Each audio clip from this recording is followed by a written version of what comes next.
Hey everybody, welcome back to In the Know with Lolo Knows. Today's conversation is a special one because my guest is someone I've known for many years. Someone who has been a part of my own journey through Cleveland and Akron's electronic music community, and someone who has continued to carve out her own lane in this culture. She's a DJ, musician, vocalist, and an absolute force of personality. You know her as Queen of Chaos, but behind the name is Abbey Studor, a Cleveland artist whose musical background goes far beyond the DJ booth. She is a classically trained vocalist, instrumentalist who has developed her sound across genres, including drum and bass, jungle, footwork, techno, house, and industrial music. And if you've ever seen Queen of Chaos behind the decks, you know she doesn't just play music, she creates an experience. She's also deeply connected to Cleveland's drum and bass community through Church of Drum and Bass, and her work continues to move between DJing, performance, collaboration, and community building. But what makes today's conversation really special for me is that Abbey and I have history. We've been part of Cleveland and Akron's electronic music scene for many years. We've watched it change from the inside. We've watched technology transform the way DJs connect with audiences. We've watched social media and streaming open up doors for a whole new generation of artists. But before all of that, we were out just doing what we love. And as women in a scene that was often heavily male dominated, there were years when you could look around the room and see very few women consistently behind the decks. Abbey and I were two of those women. And we weren't necessarily thinking about legacy at the time. We were thinking about the music, the next gig, the next record, the next dance floor. And somehow, all these years later, we're still here, still curious, we're still creating, still evolving. So today, we're going to talk about how Abbey found music and how Queen of Chaos came to life, our shared history in Cleveland and Akron, and the women who have helped shape electronic music, the new music she's working on, that I'm working on, and what it means to keep creating as women who refuse to let age or anything else define when our artistic journey is supposed to end. We're also going to have some fun because this isn't just a history lesson. This is just two friends catching up. Welcome to In the Know with Lolo Knows. Abbey, how are you? I'm doing wonderful. Thanks for having me. Absolutely. This has been a conversation. This has been a long time coming, girlfriend. We've been needing to have this conversation for a while. But you know what? Like with time and stuff, I think this is like the perfect time to have this conversation, don't you think? I do. There's been so much happening that, I've been wanting to talk to you about before this interview. And there's going to be so much to talk about. Girl talk, girl talk. We got our wine. Cheers. Cheers. Ooh. Okay, girlfriend. So, do you want to tell me something now, or should we get into some questions? It's been interesting because there's been a lot of talk online of people trying to stake their claim and their title to things. Yeah. And, like everyone wanting to claim a piece of their pie. Yeah. In our music scene. So that's like something I definitely want to touch on because there's been a lot of things that have come up online. And it's just, what it boils down to is, learn your history. Know your history. Yes. Yes. So is there something that came up recently that you want to discuss? Yeah, so we have, being in the music community and, even though I'm a multi-genre DJ, my niche and, my expertise is in drum and bass, jungle, juke, and footwork.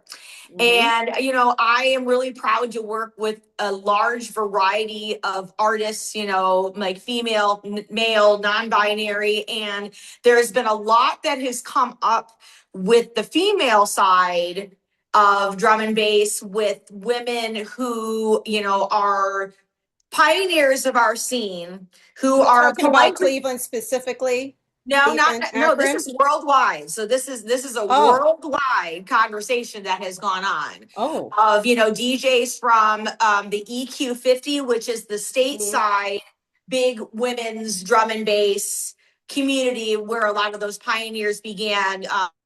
I'm talking about like your video went off. Chickaboo, who else? DJ Rap, Storm, Chemistry, Reed Speed, all of those women, Empress, who have paved the way for all of us as drum and bass artists. And they've been around since the 90s. So I had Reed Speed on my show, a long time ago too. When I first started this whole podcast stuff. Yeah. She's so sweet. I can't believe I've been doing this now since 2010? Are you serious? Because I had my radio show before when we had Callie Miles. Callie Miles has been doing her thing, and I started doing some stuff with her on Voice of Radio, and then I branched off and did that electronic show with Voice at Radio, and then I branched off from there with Lolo Knows. Mm-hmm. Yeah. But Reed's been doing her thing forever. Play Me Records, and with her own label, and with I can't remember if it's her husband, I believe. He does quite a bit too. So there was a woman who is a DJ in the United States who is doing a lot of promoting right now for her show that is coming up in New York. And she is having a very large UK-based drum and bass female artist. Mm-hmm. And the post with the flyer that came out was the first UK US female back-to-back. Okay. So how do you feel about this? Well, you want to tell your story? And well, this all exploded yesterday, and I'm not online very often during the day, especially I was back at work yesterday, had to go back into the classroom and get those kiddos ready for set up my little office. So I wasn't, privy to a lot that was going on, but I actually sent this post to Laura Anita Bass as well, because we both know and have worked with this DJ. Yes. And she had made a post about her show, about the first UK, US drum and bass tag set. So that's not the first time there has been a female US, UK drum and bass tag set. All right, girlfriend. Well, tell us what it was, because I know you know your history too. But if you think about it logically, a lot of people are stuck on this drum and bass started in 2020. Well, obviously, if you know your stuff, that's not true. Way. We're way metalheads, Kemi and Storm started a lot of that stuff, with gold.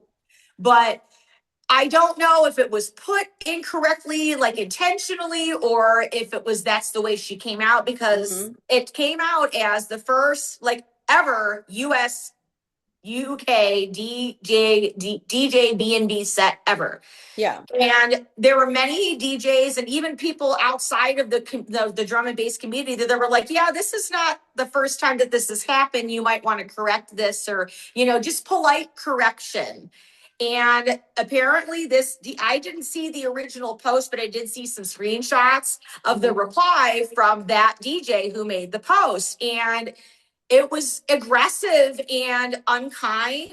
And some of the DMs that I had seen from it of, these DJs trying to talk to this woman was unkind and unwilling to say, I'm sorry. Oh, hey, I messed up. I didn't intentionally mean it to put it that way. I'm sorry. Let me correct it. Yeah. That would have been the adult thing to do.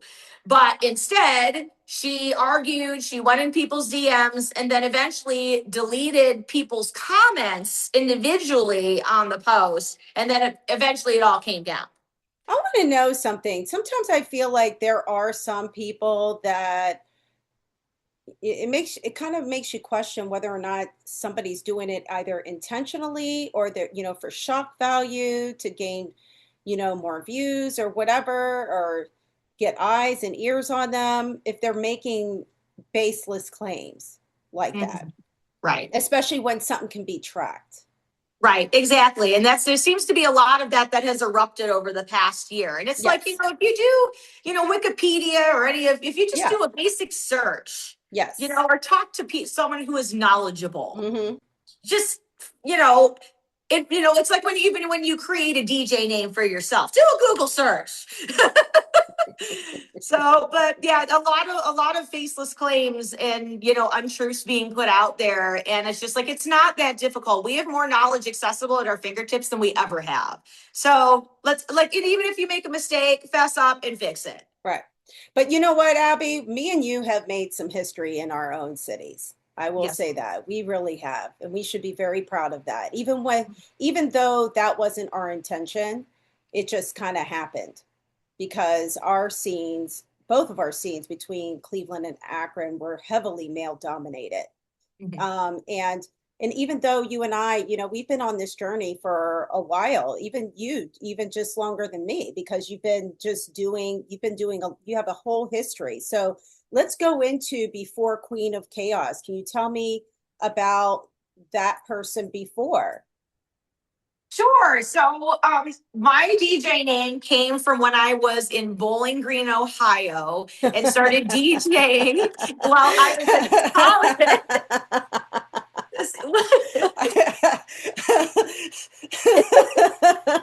I'm just laughing because honestly, I'm gonna be honest with you. Originally, when you came out with that name and me and you weren't talking, I'm like, did she just put up Queen of Chaos because her and I were having our own drama? Do not, that thought crossed my head.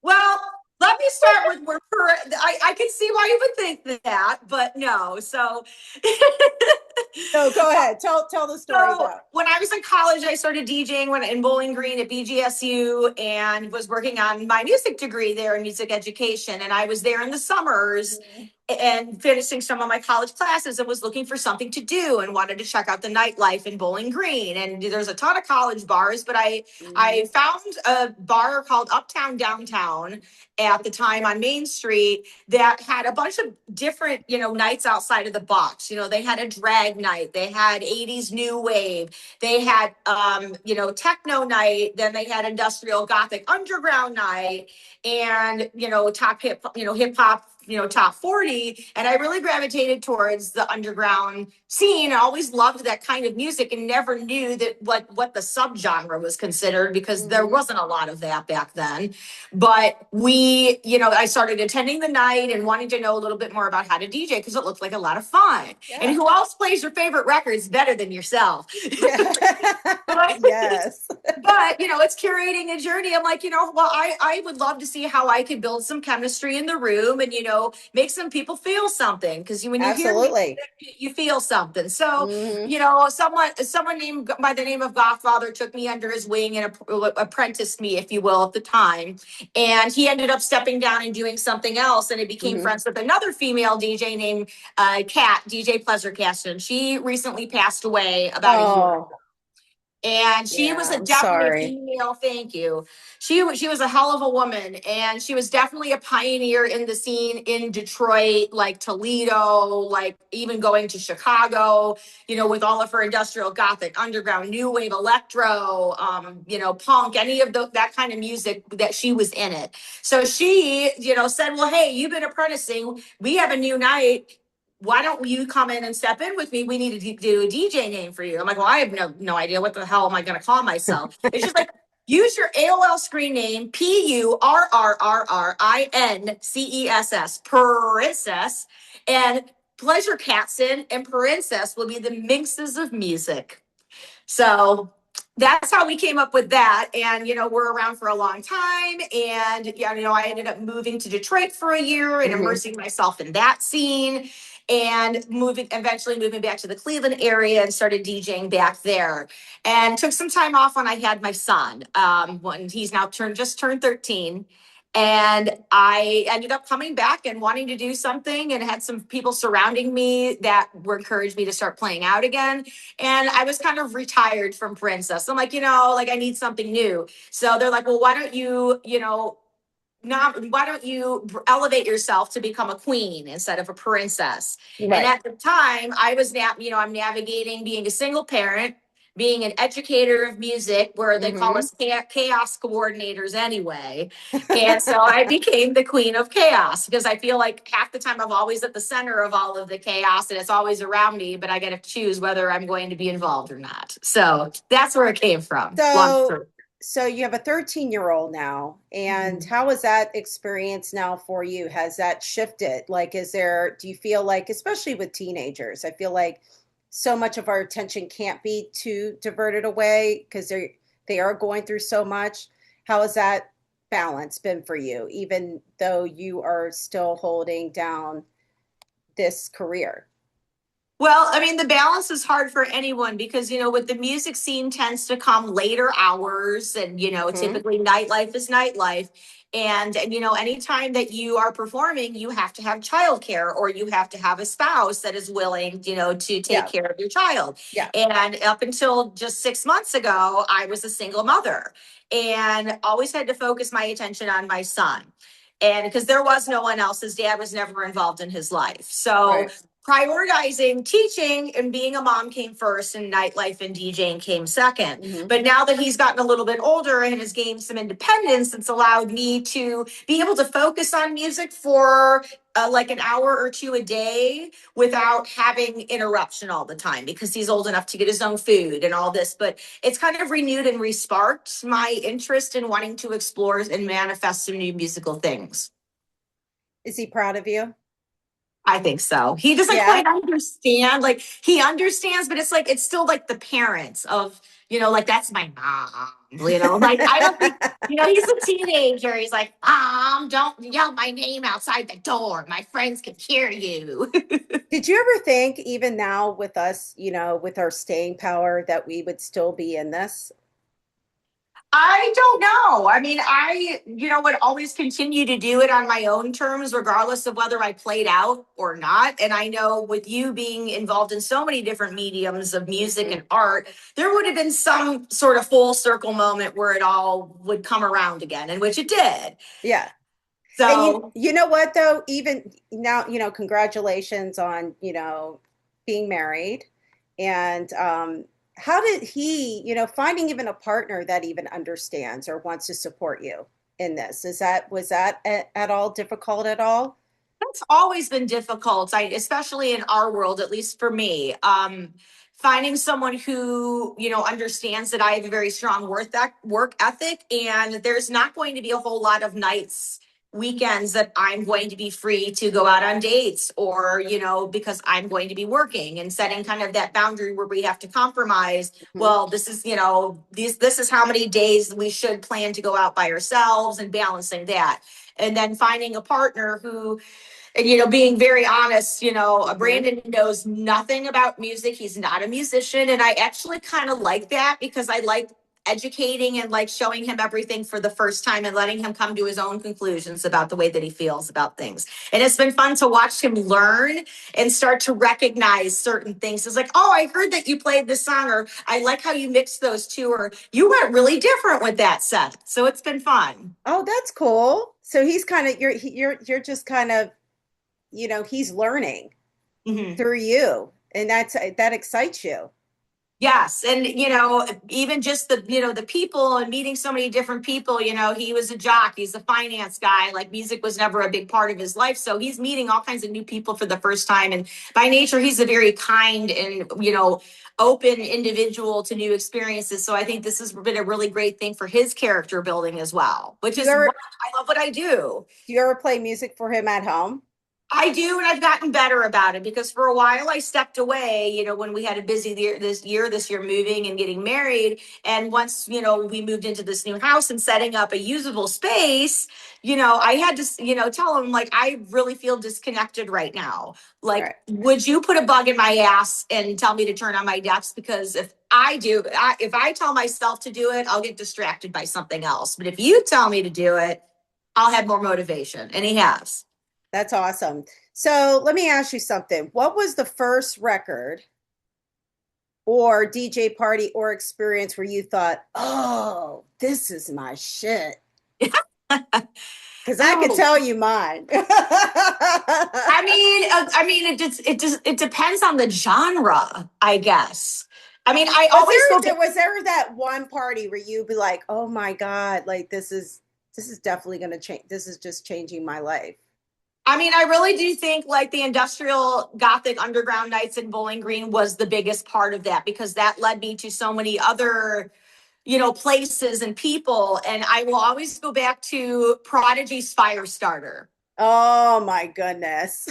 Yes. Or anything from the Matrix soundtrack. That, was, like Rob D, Club to Death, Yes. that was probably like one of my biggest. I'm like, yeah, and then once I went to iGun night, that was it. It was over. And I was, on Napster at the time and going to the record store and buying CDs, and it was all over from that. I'm like, Mom and Dad, I need flight cases. Do you remember the first time you felt the dance floor and you felt like you just disappeared? Yep. I do. When I was up at iGun, the guy who was apprenticing me had to step away and handle some security issues. And he's like, it's up to you. And I'm like, oh shit. And I remember my first song, I was excited, but I played Shaka Khan. Oh. And that was it. And that was it. And I started, I kept building, and he didn't come back, and he didn't come back, and he didn't come back for almost 2 hours. And he's like, you were doing great. And I was just feeling it. So I just let you go. And people were dancing. The floor was, full. And it was just a fantastic experience. And that's when I fell in love with it. Oh, that is so awesome. That is a good feeling, isn't it? What is your track that, you knew it was your shit? Oh my goodness. Jungle Brothers, I'll House You. Oh, that's a good one. Back in the day, it was like one of those, it was just a feeling. It was like a vibe. It was like, what is this? This is different. It was just like, and then that just kind of led to other things down, other exploration down the road, but I'll never forget that record as long as I live. And I was deep into the hip hop scene at that point too, and I was like dancing, doing stuff like that. And that when that record came on, I was actually doing a show with this hip hop group called Poor Righteous Teachers, and I danced in a couple of their shows. And the one dancer that was with me and stuff, we used to play that record and rock it all and I'll never forget that, like just dancing, and we just were just, and he was from New York, I was from New York. So like we just had like that connection, and it was just a great energy exchange. But yeah, that record did it for me. And then it just kind of spawned from there. I love hearing about your dancing experience too. Like that is so cool. I know. You know what? The first place that I danced for them was actually in Pittsburgh, and it was right downtown at this, there's a hotel. It's a hotel now, which used to be a club. I mean, it used to be a club. But that lobby when you walk in with the grand staircase and that floor, still the same. It's all marble. Wow. So you never want to like get rid of that. It's absolutely beautiful, but it still exists. So every time I walk in there, it just takes me back. Yeah. It just completely takes me back. So yeah, that was a good time. It was D Nice. D Nice was there. Poor Righteous Teachers and X Clan at that time. So, okay, X Clan. Yep, the X Clan. If you know, you know. I know, like that just sparked like a memory for me too, like the Chamber and the Fantasy dance floor in Cleveland, Ohio, which is, no longer open, but that black and white checkered floor, like you won't ever forget it. Like, like the marble floor for you in Pittsburgh. That place always had some awesome goth parties in there, Yes. They really did. They used to, between that place, do you remember the fetish parties at Metropolis? Yep. Yeah. And then still Organ Grinders Ball that's going on downtown too. Oh my goodness. it's still around. So man. That is amazing. Do you ever want to go to stuff like that at all?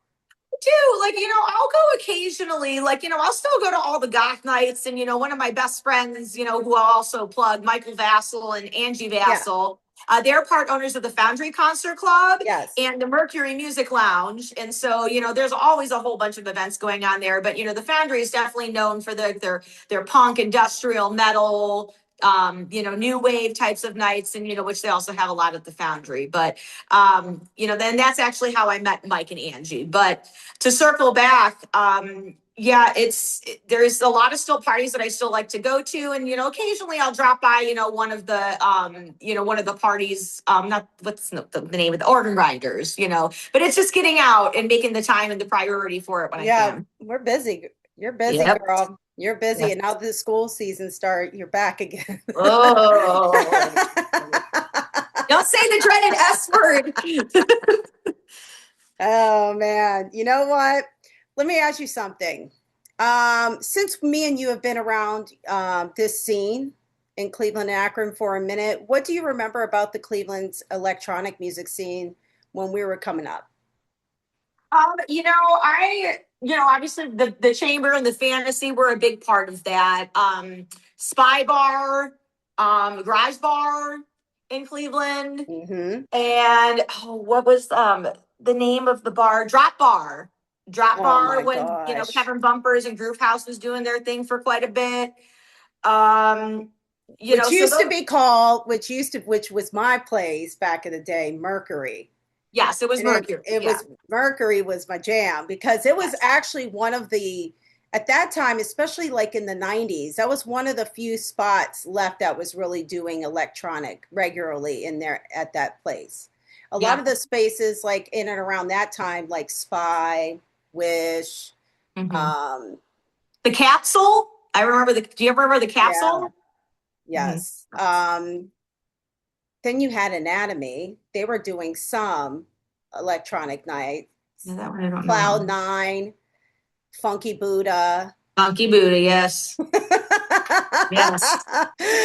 Oh man, iconic places, let me tell you. But a lot of them were heavily like top 40 hip hop. There was a lot of that going on. So, I was still into that, but I also at that time but also was going into, more of the electronic spaces, which I was really digging, at this time, even though a lot of that, I was traveling a lot to like Baltimore and New York at that time, you know what I mean? Because of the parties that I like to go to, especially like 1722 in Baltimore. There was this amazing club called the Hippo. Ultra Nate used to play there a lot. Ooh. And at 1722, she's had a long-standing residency there, but I knew Ultra Nate when she was at the Hippo, honey. Like, they were just doing, like, it was just amazing. The Limelight in New York City was another space that I loved going. It was wild. That's an Ian Mariano space right there. Huh? That's an Ian Mariano space right there too. Me and him actually, him and I, we would talk about some of the nights that we were there too. So it's awesome. Yeah. And if anybody doesn't know who Ian Mariano is, please look him up. He's an amazing techno DJ and an amazing producer. He's got a long history. I respect that guy a lot. I do too. He's one of my dear friends, and we love doing tags. As a matter of fact, we did the Crystal Method show together, so we love to tag together. Yeah, shout out to him. I also like having bourbon with him when we're out and about. Oh, he's a big bourbon drinker. He's a big bourbon guy. Yeah, I love it. Okay, let me ask you something. What was it like before Instagram, TikTok, live streams, and everybody suddenly becoming a DJ? Oh, I mean, I don't want to say they were the glory days because each time and space, but I believe at that time, everyone was purely focused, on the culture and the music, and it wasn't manufactured because it was what it was. Like there were no influencers, there was no camera angles, there was no outside anything to curate what was going on inside the club. Right. So I felt there was more, I want to say like authenticity and integrity and keeping that space safe and protected with good energy and good music because you didn't know about it unless you came or unless you saw a flyer and called a party hotline. That was it. like, word of mouth. There was no, flyer on Instagram or, promoting yourself, anywhere else other than handing out flyers and maybe a radio spot here or there. So, but now with, all the social media, it isn't a bad thing. It gives everyone more accessibility to things, and that's not a bad thing. Mm-hmm.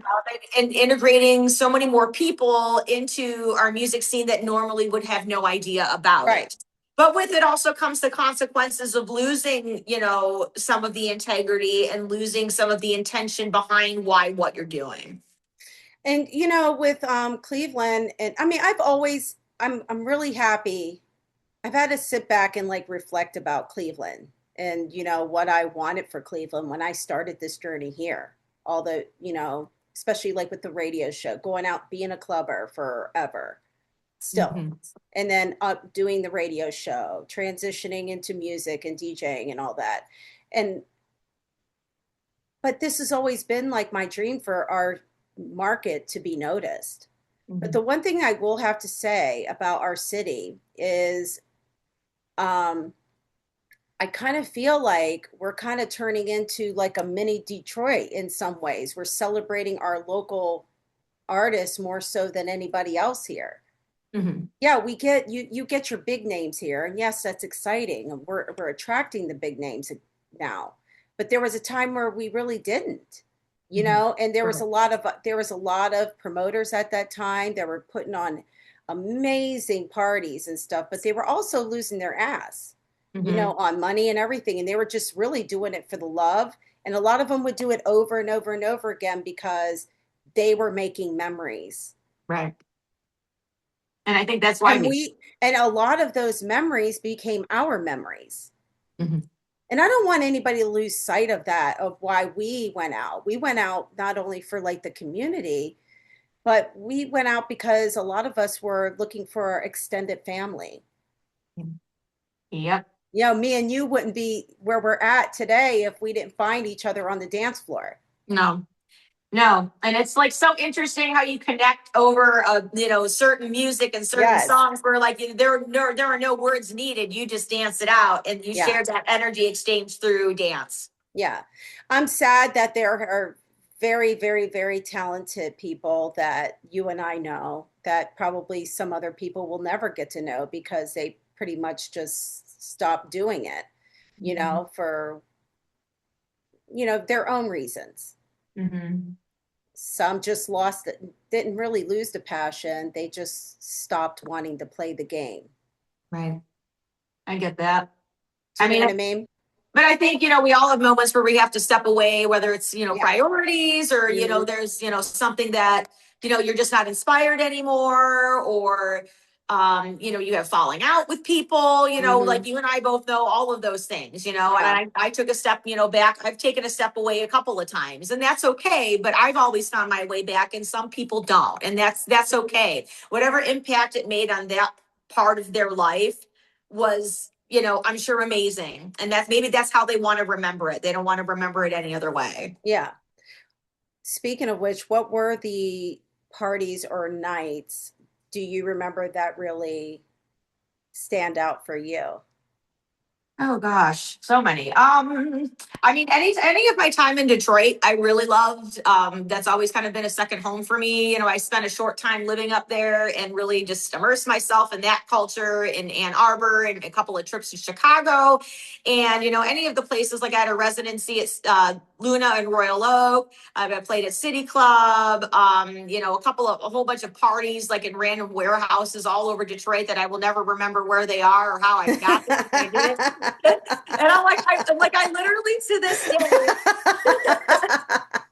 but like literally to this day, I will be driving in downtown Detroit somewhere and I will drive past the building. I'm like, I think I played there or I think I went to a party there. I swear to God. And then I'm Googling the address and going down this rabbit hole of what this place used to be.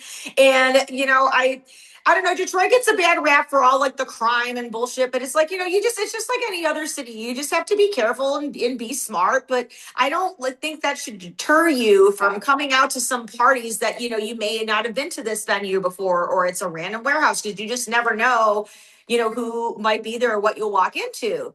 And so, I definitely really treasured my time, at the Works, at Smalls. And then when the electronic music festival in Detroit, which was called DEMF, when I started going, when when it was free, Yes. But I had several friends that played there at that festival. Chris Rohn, Convict Rice played there. Mark Moss was playing there at the time, and so it's kind of cool. But I would say like that stint in Detroit and coming there really just made the biggest impact on me. Any in Cleveland or Akron? Cleveland or Akron, you know what? The Fantasy in the Chamber will always stand out to me. Some of the Jungleodiums, I really enjoyed. Some of the was it shoot. I can never remember the name of the party in Akron.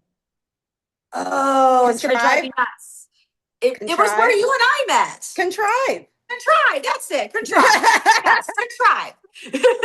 That was the big one. I met a lot of people who I'm still friends with today at that party. Well, a small birdie told me there just might, we'll just pray for it. Keep your fingers crossed. There might be a Contrive reunion. Ooh, okay. That's my interest. I would love that.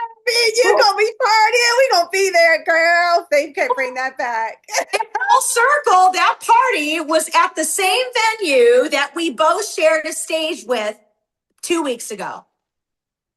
Oh my God, at Musica. Yes. Isn't that wild? Love me. That, I love that whole thing. But speaking of which, let's talk about that.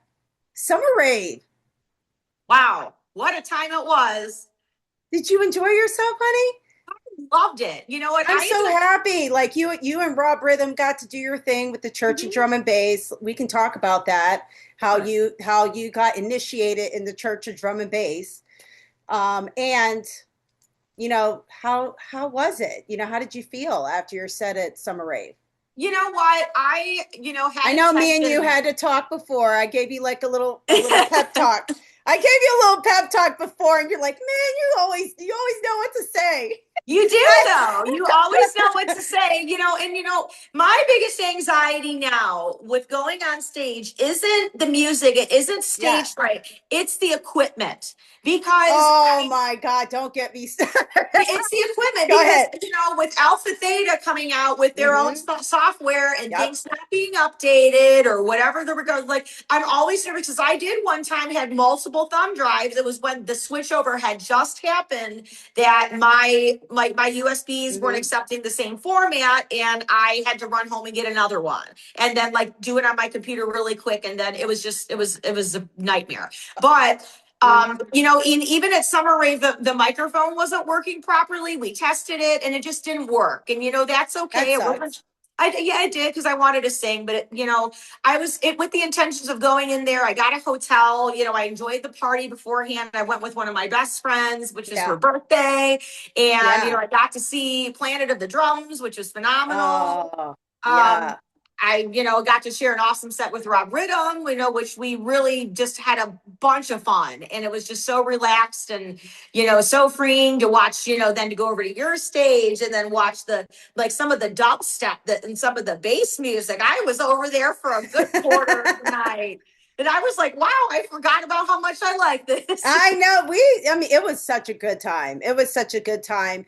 The only thing about me when you host a stage, because I was hosting the Dirty Disco stage, it's like I spent a vast majority of my time there, because I wanted to be a good host. Right. And I wanted things, all my, everybody that was there to, feel my support as well that I booked there. So, but even just seeing some of the videos or getting, hearing people's thoughts and everything, it was just such an exciting thing. It was really exciting for me. And you know me, I wanted to thank everybody. Like I saw people like afterwards, like, you know, people who would come and say, "Hey, I really enjoyed your set," but I saw so many people dancing. And, you know, I purposely wanted to go up to people like, "Thanks for dancing. Thanks for Yeah. vibing." Like I think showing that gratitude to people who are enjoying it is really special. And to obviously play direct support for Planet of the Drums, which is, you know, one of the best drum and bass acts in the world. So Yes, absolutely. Oh my goodness. So, Musica, that whole area is just like a perfect venue for something like that. And the mhm. way that they had it set up, it ran smoothly. I'm really excited that Akron has something because I feel like for a time, Akron has been one of those cities that was leading in underground music. And then people just got older and got, life happens. They, Mhm. some people, had children or taking care of aging parents, whatever. And some of those people who were putting on regular underground shows were no longer doing it. Right. So, but it's nice to have that setup, Yeah. there. And it's so perfect. And I'm glad people really dig it. Plus, I think that people don't give Akron a chance. From a lot of people from Cleveland don't give Akron the love and chance Mhm. that they need to. Especially if No. you can go and park in downtown practically free on the weekends. Right. You can't do that in Cleveland. No, you can't. And you know, I remember You know coming what I'm down. saying? Well, I remember coming down to Thursdays, you know, to hear like the Rubber City Crew and, you know, coming down on a Yes. regular That's basis. right. That's the other part. Rubber City. Yep. Yes, can't forget that. Shout out to Can't your forget hubby. Rubber City. Go ahead. No, but you know, like again, Akron just it has its niche, and you know, there was a lot of really great parties down there, Mhm. and you know, I am so glad. You know, shout out to Laura Anita Bass and Brandon Mickle for Yeah. throwing an amazing event. You know, to Submerged. Mhm. You know, they worked their asses off to put on that party and to Yeah. drive around everybody and set everything up. And you know, the production part of it also with like Jim Salopek and everybody else Mhm. did a phenomenal job with visuals, the sound. I mean, everything just Yes. everything. It was a beautiful day. It couldn't have worked out better. And I was just so thrilled. I basically closed the place down. So it was awesome. Okay, so let's get into your taste, Abby. Okay. What are you listening to right now? Okay, so I'm listening to, you know, I've really been digging a lot of the new like trip hop types of things. Um, Okay. but I've been listening to like Bonobo on repeat as of recently.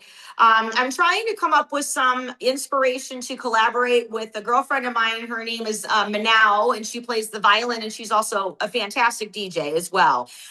We have some things coming up, you know, over the next couple of weeks, including tomorrow at the patio party, Pine Hills in Hinckley, Ohio. We'll be playing there from 4 to 9 with Barrio Tacos, music, margaritas, and beer at the scenic golf course overlooking the forecast is supposed to be looking fantastic. But looking for music that we can, you know, collaborate on together, whether it's originals or covers or classics. And you know, a lot of, you know, down tempo. Seven Beats is a great label that I've been listening to recently, which is great for just waking up in the morning, doing your yoga, getting your coffee, stretching, enjoying the Yes, we are morning. definitely into that. Wellness has always been something you and I have always connected with. Yes. Very Yes. much so. Mm-hmm. Very much, especially like our whole like horoscope stuff too. Oh boy. What's in the stars, Oh, Lolo? I don't know. Hold on. I want to know what's currently inspiring you. As far as what? Music? Music. Okay. Is So, there you know, anybody like inspiring you these days? oh gosh. Who else was, I mean, I did a lot of bonobo. Um, who was on my playlist? I just have so many. My brain is going psycho right now. Um, can I talk about Billie Eilish? Yes. Tell Her me about no voice, tell what? Billie her Eilish? her voice is just. People I could are listen to her sing obsessed all with day. her. I could listen to her sing all day. There, Really? there is just something about like the What is it? edginess. She has an edginess and yet an easiness. Like she makes everything sound easy. when Mm-hmm. she is singing. And I know that she does a lot of writing with her brother. Okay. So they produce a lot of music together, which I'm sure is a very natural connection for them to have and to produce. I'm sure they fight a lot because that's what happens when you work with family. But Mm-hmm. they just put out so many interesting faces of music, and she's just a really interesting person to see, as someone who, they would knock her not for not being feminine enough, or there's always, a story, behind what's coming, through our ears, and You it's want to always. know what I like about her? Hmm, She's secure with who she is. yes, She was loved deeply yes, growing up, and you can just see that she's she's definitely self-accepting of who she is. And I also like that she stands up for things that matter. yeah, And she will say what she needs to say unapologetically. yes, absolutely. I love her. And I She's love that because there needs to be more people like her, doing that too. And right. a lot of people who do say the kinds of things that she says, especially on the political aspect, they get canceled. Not Billy. No. And And it's Billy's not afraid to get canceled because she knows who she is. right. And I think, even if she, people did try to cancel her, I don't think it would work. I think, again, there's just certain artists that, when they speak, you listen. Right.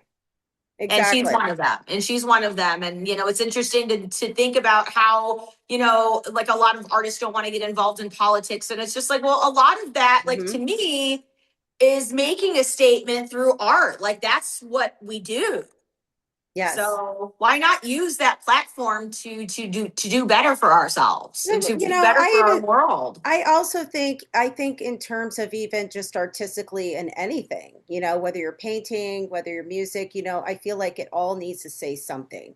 Even when Mhm. I was producing music, I wanted my music to represent, me, but also that side of me where I felt like people can spiritually just relate to me Mhm. or want to get to know me a little bit better, you know? Right. Yeah. So therefore, like higher place, what's that feeling? All those tracks that, I created are all about connecting and connection. And I'm so proud of you for that. Cause I mean, obviously, like when we lost touch for a while, you were just Hmm. starting that journey. Hmm. And it's been so awesome to watch and see, you grow into all the Hmm. different mediums of, obviously, I know you best through your paintings and in your work. Yes. And to hear, like, musically, how that is compared to what you're doing now with your art and now with your music, it's just been so cool to watch. Thank you. The first track though that I did, My Mind, I didn't release that first. I actually sat on that one because that record was that was an emotional record for me because at that point I was thinking about, people that have come and gone in my life, especially like my son's father. When I got into electronic music, I mean like really, really deep. Um, in like the late when I really wanted to take it to that next level and start my podcast and all that stuff, my son's father passed away. So like that was a very traumatic time in my life. And then, the dance floor at 1722 in Baltimore practically saved me. Oh. It really did. And so when I think about when I wrote that record, it was like it was about him. It was about my mother. It was about just people that I love and have have gone from this life, and but they're always on my mind. I love that. Like, what a cool way to pay tribute to those, all those Yeah. memories and, express it through music. Like, Yeah, even my son who has taken this journey with me, Jordan. yo, It was his Jordan. dad. Yeah, it was his dad. So it was just like, it's just all coming around, and it just, he's a part of that whole record as well. It just Mhm. it fills my heart. I even just get teary-eyed just thinking about it. But yeah, it was an emotional record for me, but I wanted that record to represent anybody's person or persons living or, not living, that is always on their mind and that they'll never go away because they really ignited that love inside their heart. What And kind that's of feedback have you gotten from that track? I'm really interested. It was a great, you know what? I actually did pretty good. It did chart. It did hit the chart on Track Source, actually, and it's done pretty good. And then I had Cole Lawton from the Mhm. UK. He stepped in to help me out with that record when I felt stuck because I really wanted it to be a really good record, and I wanted Right. Cole's his take on it. So he helped me out. He stepped in to co-produce that track with me. Have you gotten anyone who, like, in response to your tracks, who's just shared something special with you in regards to a track that you released? That's something that it Oh my made them gosh. feel, or You like know a what? feedback in some way. I will tell you this. The last time, yes, a few people have come up to me. One person in particular, I'll never forget the first person who came to me and saw me at Crowbar, and it was like last year when I released "What's That Feeling," and I was playing a show there, and this person came up to me and said, "You're Lolo." And I said, "Yes, I am." And he said, "I love your music, especially this track," and started playing "What's That Feeling? Are you going to play it tonight?" I says, "I Oh, absolutely am going to play it for you, sweetheart, tonight." oh. It felt good. I'll Yeah, never forget someone that. requesting your Yeah. own produce, like, your bread and Yeah. butter. That's amazing. That right there that's what it's all about. I'm glad that that record has done so well, and it did really, really well. That track went to number one on the Tech House charts on Track Source. I'm proud of you. Girl, girl, I was like, what? And then higher place, Jesse Saunders, Mhm. um, he wanted that record higher place so bad on his label that I did a licensing deal with him to get that track a radio edit for his label Mhm. on Nice. his label Broken. So that's really that right there, when you think about the guy who's dropped the first ever house music record in this world, Jesse Saunders from Chicago, and I'm on his label. That's pretty. I was just like, what? Yeah. What is happening? It's happening. It's happening. It's a It's surreal happening. It's feeling. happening. It's all happening was my favorite line from that movie with Kate Hudson, Almost Famous. Yes, it's all happening. It's all happening. It's all happening. It's all happening, Abby, for us. And it's still happening. And It's it's still gonna happen. happening. There's stuff that's still gonna happen. Okay, Abby, I'm going to get into this real quick because I know you're anxious. So I did. My big three, I'm a Pisces sun, a Libra moon, and a Cancer rising. Okay, say that again. Pisces, I'm a Sun, I'm a Libra, Pisces. Moon, I'm a Cancer Pisces. rising. Yeah, I'm a Pisces sun, Libra moon, and a Cancer rising. You are an Aries sun, a Capricorn moon, and a Sagittarius rising. So, according to this, there's a lot that we are completely different, but somehow we get each other's energy. Okay. It's saying Pisces sun and Aries sun. This is probably where you two can both fascinate and frustrate each other. It says that I'm intuitive, reflective, emotionally nuanced, and adaptable. Abby, you're direct, decisive, independent, action oriented. Right. So you may think about something from every possible emotional angle before acting. Abby may be more like, okay, enough talking, let's just do it.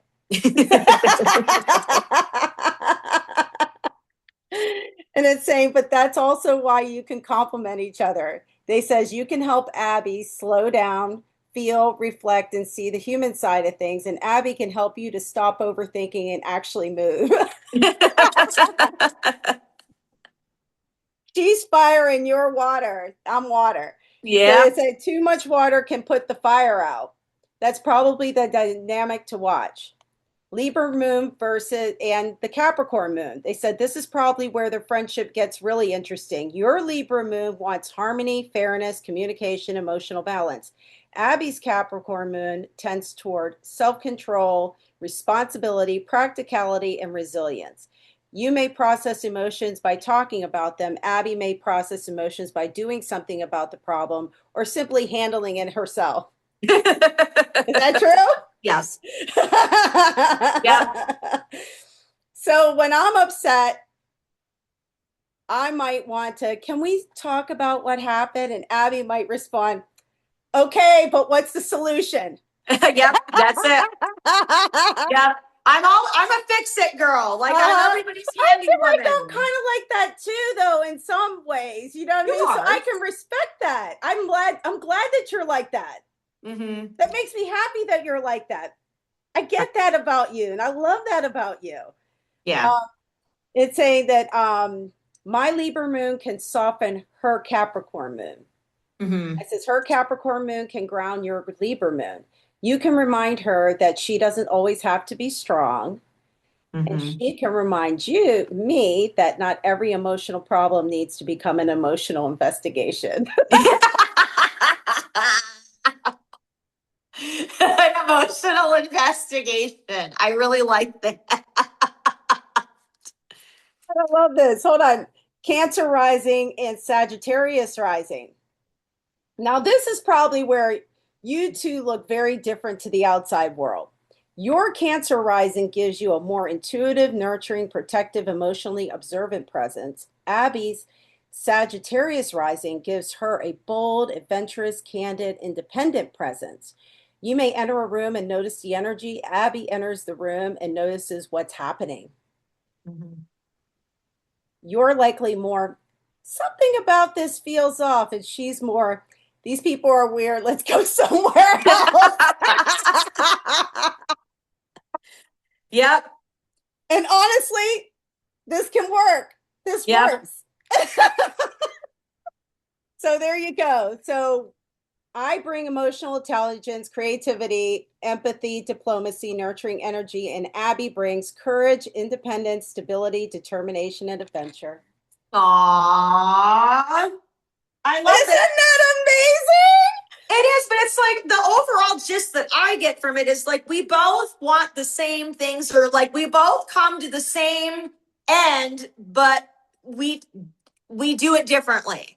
Mm-hmm. You know, our journey is just a little bit different. And, you know, like Yes. it's funny that, you know, you talk about the one, like, you know, walking into a room and you notice the energy and I notice what's happening. Like I literally, when I go out with people, in my head pops up a backstory of whatever that person is doing and why they're doing it. And like I'm literally like, you know, well, Carl and Sally over there, you know, they just got in a fight because he didn't wash the dishes and she's fed up because like this, or you know, like oh, she's mad because she didn't get laid last night or something like. So I don't know, like I Oh my remember these weird goodness. backstories, and you know, or I'm just like, yeah, like I don't know. I will walk into a room and I'd be like, I don't like this. Let's go. Like, or like, you know, Yeah. oh, I love this. And I dive head first and start talking to anybody and everything. So, Yeah, absolutely. Oh my goodness. I think, you know what? Me and you have had some pretty awesome conversations over the years where I felt like that. I think we just got that about each other when we were mhm, around. You know what I mean? We just kind of very easygoing in that right. regard. You And I've know, always told you too, I you think know, it's out you, of respect. We have respect for each other in that regard. mhm. And I've always told you that you often, you know, put into words what I can't. And, you know, Mhm. we're feeling the same thing, but, you know, I Yes. act it out, you say it out. Yes. Or I like do something. I'm an action versus you're writing or you're Yes. painting or you know something like that. So Absolutely. I'm going to get back to some of these questions, though. Is there anything that you are curious about me, darling? oh Um, I Right. there was, you know what? I wanted to ask about what happened with your painting at the Nine and if it was ever recovered and what happened with that. Oh my goodness. Ah, That has always perplexed me. And if you don't want to talk about it, that's okay. what that kind of hurt. No, they never recovered it. I did see camera footage of four people that were in the gallery area who were just kind of scoping out the whole area and to see if they could, get the painting, off the wall and then onto the elevator. Someone was operating the elevator while somebody else was going to take the painting and go right into the elevator and then leave. This was right at the height of like COVID and during the COVID area. And, the Nine, there, I think during that time, security was not, I think they had downsized their security. Mm-hmm. So I wasn't really fully aware of that. Yeah. So yeah, that happened. And but no, it was never recovered. Oh my gosh.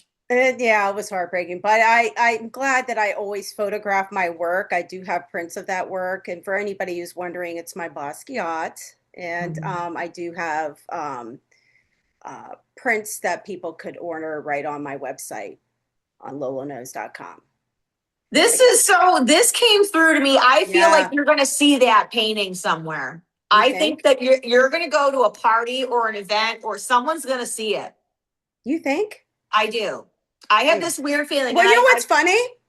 That painting belongs in this collection that's maybe why I'm picking that up.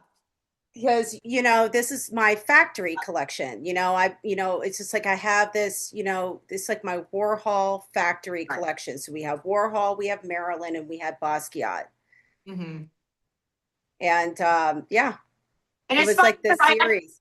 that's so funny. And maybe I'm picking this up because I actually just quoted Basquiat and just there was a music quote that I put. I'm so bad with remembering things that I'm he going to says do like another Basquiat painting at some point, but I want to do a self portrait, but I got something, want to make myself into a more surreal.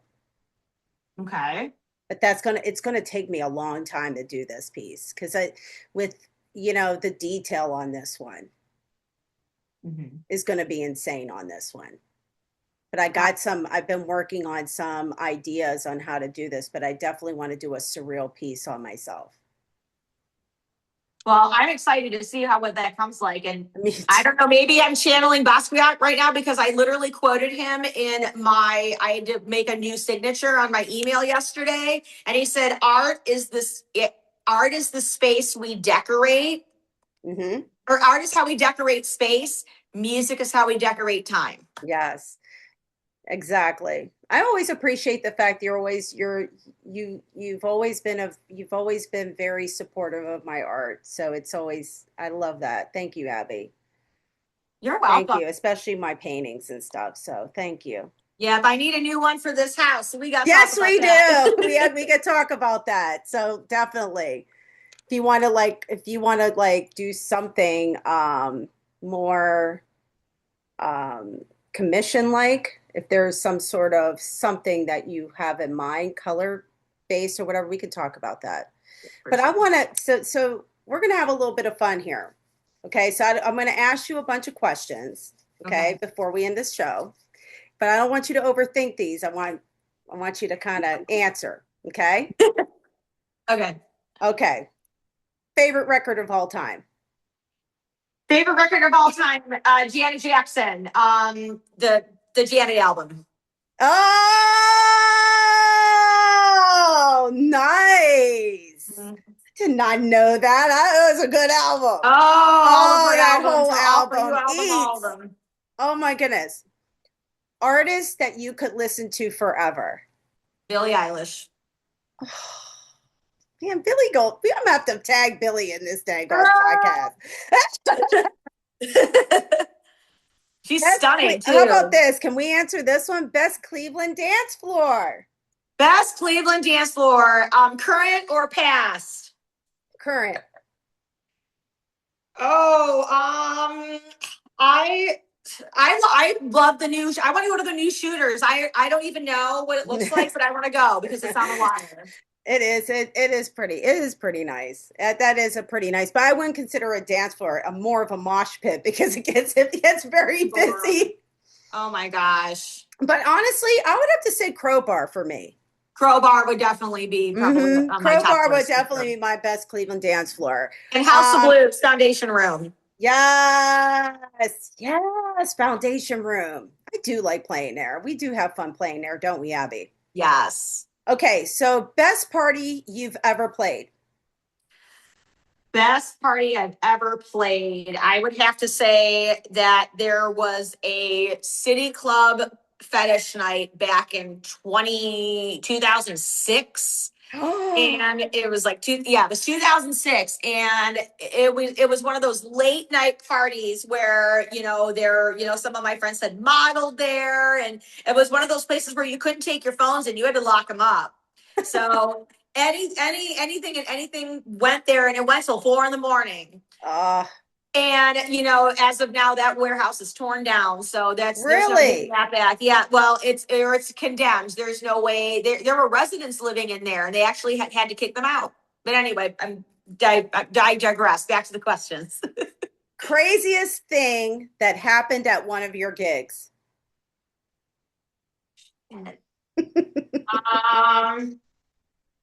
My ex walked into one of my gigs, and like someone I totally didn't expect from several years ago, and they're like, "You DJ?"